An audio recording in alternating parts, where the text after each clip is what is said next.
everyone, welcome back to Couch's Corner. Troy here on a rare off night.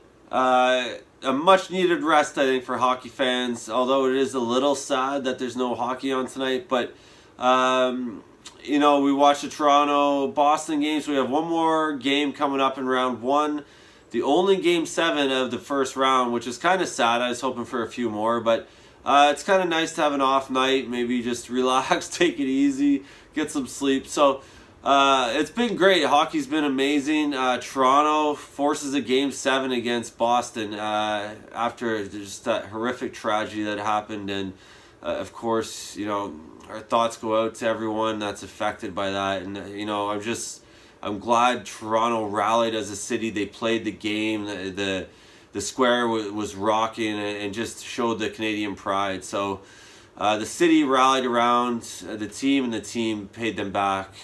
So I hope this becomes a point of inspiration for Toronto. And it's kind of hard not to cheer for them now, at least against Boston. And just full disclosure, I am not a fan of Boston or Toronto. They're basically my two least favorite teams. Boston has the edge, though. I think they're my all-time least favorite team, and it's tough living in New England because that's all there is Boston fans.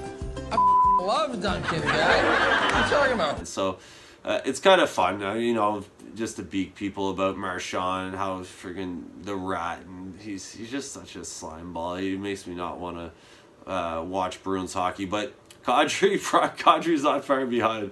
So anyway, it's great to see Game 7 tomorrow. Dwayne, someone call that guy an ambulance before the game. Just have it on tap just because he's going to need oxygen or something. But I can't wait to see his reaction from tomorrow. Prediction-wise, I hate to say it, the Bruins, they're just too good. It's all on Anderson. I really think it's on Anderson, the way the Leafs have been playing. And he's been outstanding. Like, he's carried that team to Game 7. So, I mean, if he can pull off another huge game and stand on his head, they have a shot.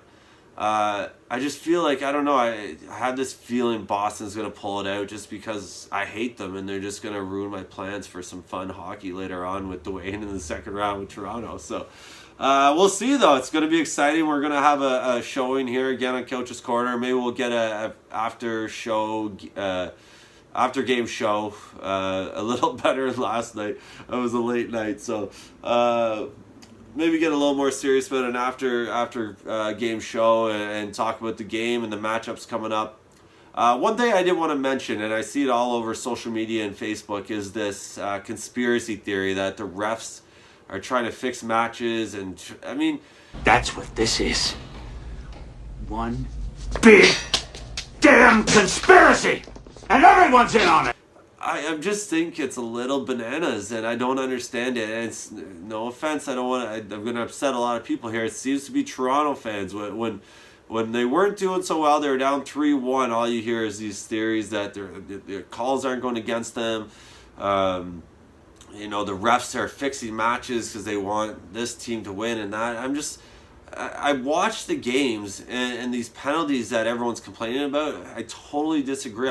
Those are penalties, and they're putting themselves in a spot to get called, and they're just getting called. So you don't blame the refs. I can't even imagine a scenario where there's a meeting with all the refs in the league, who a lot of them are ex-players and, you know, are very, very professional, and that they would come up with some scam to screw over the Leafs or some Canadian teams because they want the market bigger.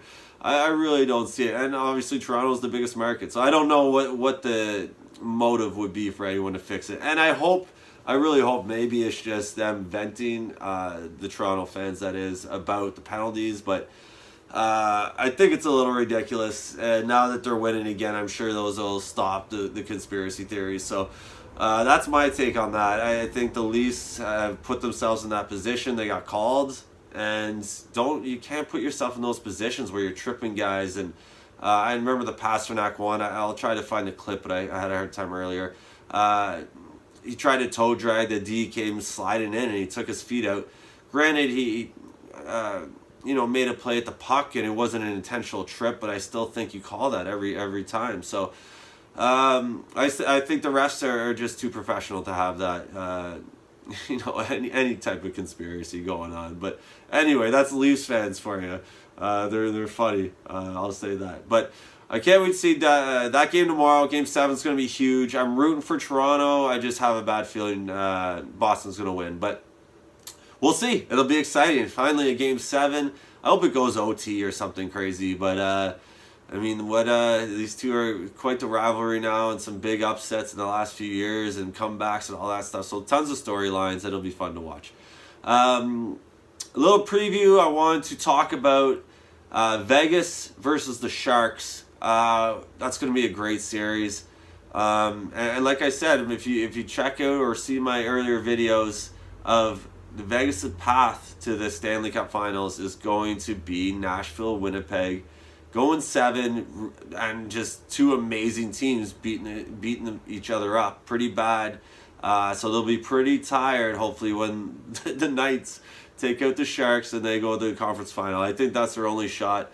I think if you see a team, if Winnipeg wins in 5, or vice versa, if Nashville wins in 5 or 4, sweeps or something crazy like that, which I doubt, I feel scared for the West, and I think that team will go through. But if it goes 7 or 6 really hard-fought matches with a couple OT games, I think either the Sharks or the Knights will have a good shot at taking them down if they're too tired. But the Knights Sharks will be an interesting series. I think Burns, Kane, Pavelski, they're starting to heat up. Couture. I mean, they got a great team. At the start of the year, I counted them out because they lost Marlowe. They just seemed like not the same team, but then they picked up Kane to fill that void. And so they're looking good, and the chemistry's there, and I feel like Pavelski's coming alive again with Kane, and I believe it was Kane and Burns who led the league in shots on net, or at least like top 5, because I know Ovechkin's probably up there.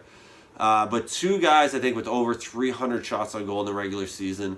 So they're going to come out firing, and that's going to be tough on Fleury. But hopefully, I mean, it's going to be a tight defensive game. San Jose is one of the best PKs in the league, but Vegas did struggle in the first series. He only scored 1, I believe, out of 12. But so hopefully that doesn't become a factor for the Knights, and their crowd carries them through, and they're just going to carry the momentum of making history. So I'm excited to see that starts Thursday. I'll definitely be having some shows after those games again to cover the Knights, but I just wanted to give you a little taste of what I'm thinking about. I think the Knights are going to take that, I'll say, in 6 or 7. I think it's going to be a great series. I'm just cheering for the Knights, so I got to pick them. I think Winnipeg's going to win the Nashville series just because the way Colorado looked, and I think they were pretty competitive, although the scores maybe didn't indicate or the series, but I just felt like Winnipeg looked more dominant, and they were supposed to. So I go Winnipeg Knights conference finals in the West. Dwayne's going to be covering the East for us because he's got to get to bed early. He has to get up early for work. So he's going to cover the early games. I'm going to cover the later games. Hopefully stay up, but I'll let him cover the East. I'm going to go Knights in 6. Winnipeg in 6 or 7 too. I think it's going to be a really tough fought series in the West for both of them, and then the Knights are going to take it and get to the finals and make history. So let's hope it happens. Hope you guys join us. Like I said, like, subscribe. That'd be great. We're just having a good time. Hope you like the new logo. I think Dwayne definitely looks more lifelike. I don't know what I look like. I'm not sure if I'm happy with it, but it's fun and it's hilarious. Our new logo. Check it out. And hope you're enjoying Coach's Corner. Follow us on Facebook and Twitter. We're trying to get a little Twitter thing going, so follow us on Twitter. I'll put the thing up here of our handle, and let's have some fun. Let's get some conversations going, and I hope you guys are enjoying it. And enjoy Game 7 tomorrow. Go Leafs.